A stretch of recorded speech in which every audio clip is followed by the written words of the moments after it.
মালদ্বীপে কর্মরত বিদেশি কর্মীদের মধ্যে বাংলাদেশি কর্মী রয়েছেন প্রায় লাখের অধিক। পাসপোর্ট নবায়ন সহ নানা জটিলতায় অনেক প্রবাসী অবৈধভাবে কর্মরত আছেন দেশটিতে। এবার প্রবাসীদের দূতাবাস সেবা সহজ করতে ভ্রাম্যমাণ কনসুলার ও কল্যাণ ক্যাম্পেইন সেবা চালু করেছেন মালদ্বীপের বাংলাদেশ হাইকমিশন।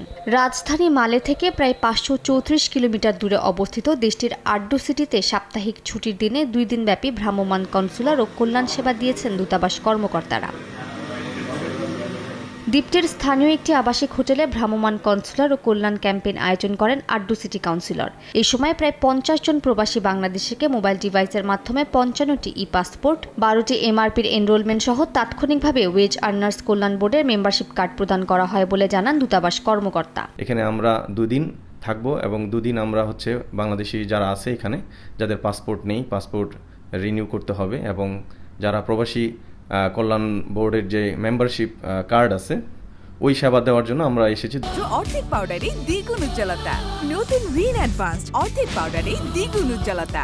কর্মব্যস্ততার কারণে প্রবাসীরা মালের অফিসে তাদের দূতাবাস সেবা গ্রহণ করতে অনেক সমস্যার সম্মুখীন হতে হয়। দূতাবাসের এ ধরনের ক্যাম্পেইনে জটিলতা থেকে রেহাই পাবেন বলে মনে করেন প্রবাসী বাংলাদেশিরা।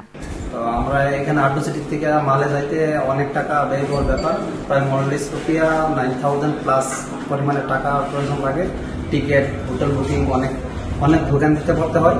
আসলে একটা খুব সংকটের ভিতরে ছিলাম, সেই সংকটটা কাটিয়ে আমাদের বাংলাদেশের হাই কমিশনারের পক্ষ থেকে যে টিম আড্ডু সিটিতে আসছে, আমাদের যে উদ্যোগটা করছে, যেটা আমাদের সহজ হয়েছে।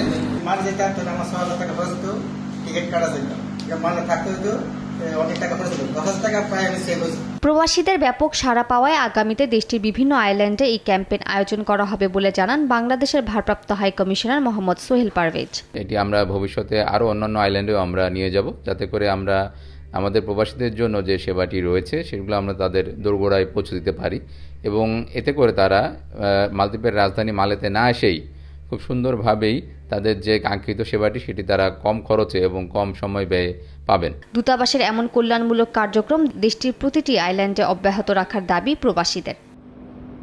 সময় সংবাদ, মালদ্বীপ।